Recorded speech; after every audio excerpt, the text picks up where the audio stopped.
લક્ષ્ય ન્યૂઝ, એક નજર, એક લક્ષ્ય.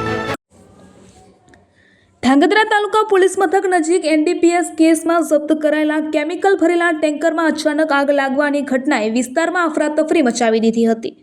પોલીસ મથકની બહાર પાર્ક કરેલા ટેન્કરમાંથી અચાનક ધુમાડા સાથે જ્વાળાઓ નીકળતા લોકોમાં ભયનો માહોલ ફેલાયો હતો.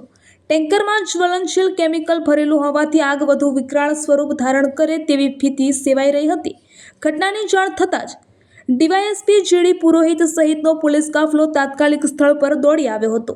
પોલીસ દ્વારા તાત્કાલિક સુરક્ષાના પગલાં લેવાઈ આસપાસના વિસ્તારના લોકોને દૂર ખસેડવામાં આવ્યા હતા તેમજ માર્ગ પરનો વાહન વ્યવહાર બંને તરફથી બંધ કરવામાં આવ્યો હતો.